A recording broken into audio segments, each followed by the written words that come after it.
don't bother. Don't try the carnivore diet. Don't try a keto diet, okay?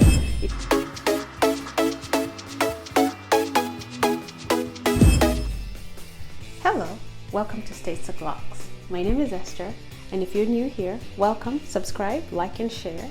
And if you're a returning subscriber, welcome back.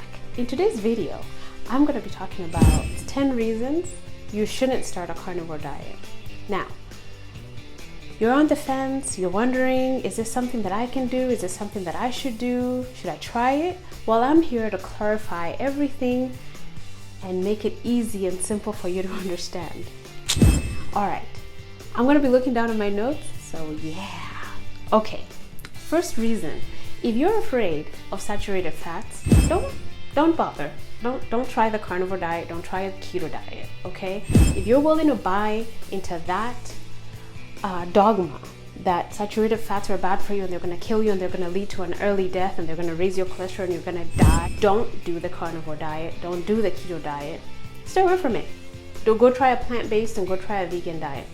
Number 2, if you think that eating fat will make you fat, then you should probably not try the keto carnivore diet, because it's obviously a diet where you focus on eating a lot of protein, you focus on eating fat, and so, you know, I'm an obese 35-year-old female from eating meat and fat, but alas, I digress. If you're afraid of high cholesterol, if you're buying into the whole high cholesterol is still a thing, if you haven't thought outside the box and educated on yourself on why the cholesterol conundrum is a whole myth, then you shouldn't try the keto diet, because you're probably not going to be religious with it. You're going to do it with fear, and you're not going to be successful because you're always going to be afraid that you're going to internally combust from eating all this protein, all this fat. If you are afraid to think outside the box, right? You've been taught a certain way of eating, and you've been taught that that's the only way to eat. This is the way you should eat for the rest of your life until you die. If you're not afraid to step outside of that, then don't bother, because on this area, on the carnivore keto area, we think outside the box. We step outside of the comfort zone and go, maybe sugar is the problem. Maybe sugar's been the problem. Maybe eating a lot of carbohydrates and a lot of processed food has been the problem. Maybe meat hasn't always been the villain.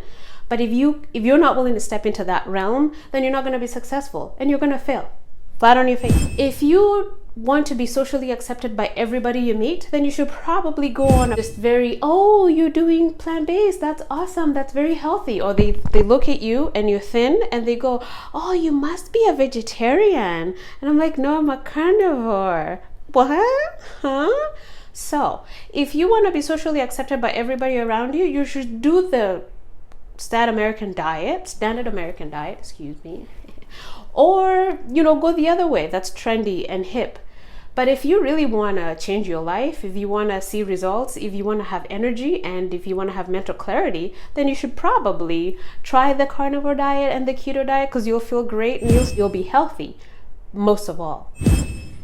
If you still think that meat is bad, and this ties into my first one that I said about saturated fat, if you think animal foods, if you think animal protein is bad for you, then don't bother, because you're not going to be successful. Go eat some pea protein somewhere.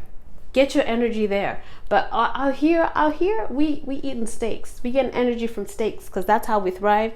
That's how we look good. That's how we stay healthy. That's why we have energy. That's why we have luscious hair, because we eat meat. Now, if you hate losing fat, if you hate trimming and melting fat right off your body while eating a piece of steak, while eating eggs, while eating pork, while eating bacon, if you hate losing fat and feeling satiated and having energy, you should definitely not try the keto diet. You should definitely not try the carnivore diet, because, you know, because you will lose fat. So don't try it if you're afraid of losing fat. Here's the kicker. Here's the best one.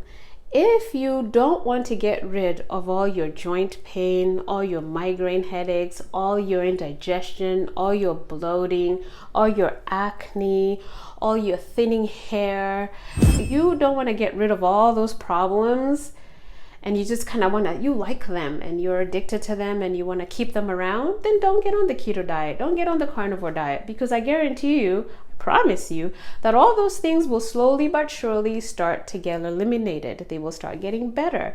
If you have postpartum depression and you want to stay in postpartum depression, don't try the carnivore diet. Don't try the keto diet, because for me, it got me out of it and I'm happy and I love it. But if you like staying there, please don't come to our area. Don't come to this side. No, stay over there. Those cycles where you feel like your vagina is coming out of your body every time, and you're miserable and you have to take 800 or ibuprofen every month, and you're an irritable witchy biatch every month when you get your period, and you really enjoy that, you really enjoy those painful cycles. Nah dog, don't come over here, because over here we wake up and we're like, oh, it's Shark Week, she's here. What period? What is this? Effortless. Okay, no moodiness, no painful cycles, no cramping. We just blissfully fly through the universe on our periods like it was nothing. Okay, if you enjoy having mood swings and energy crashes, sugar crashes throughout the day, then don't come over here, because over here we eat food and we feel rejuvenated and we feel alive and we go about and conquer the day and do things. We can't even sit still. We have too much energy. There is no crashing here. We don't have sugar spikes here. Here we got consistent energy and we feel good, and we don't go off on our kids like I used to when I was on carbs. I'm like, stop talking to me right now, okay? And like everything would piss me off and I'd get irritated by everything, and now I'm just like, oh, did you spill a glass of milk on the carpet? The carpet's replaceable. My love for you is not. It's okay, baby. Let's go clean it up. If that's the world you want to live in, where we don't be freaking out over little things, where we're just like, oh, you guys forgot to schedule me this morning for my shift. It's 6 o'clock. I need to be there at 6:30. Okay, no, I'll be right there. No worries. Okay, if you like not feeling hungry all the time and not focused on food all the time, because, well, you're always full, you're always satiated, and when it's time to eat, you eat like a pig, you eat till you're stuffed, then don't come over to this side, because in this side we full. We're content, we're satiated, we're full, and we're eating food that is delicioso. Anyway, I could go on and on, but I'm going to stop this video here, and there is more to come, because I kind of enjoy making this kind of content. It may not get any views, but boo, y'all need to hear this. Y'all need to hear that sugar is poison and meat is medicine. Bye.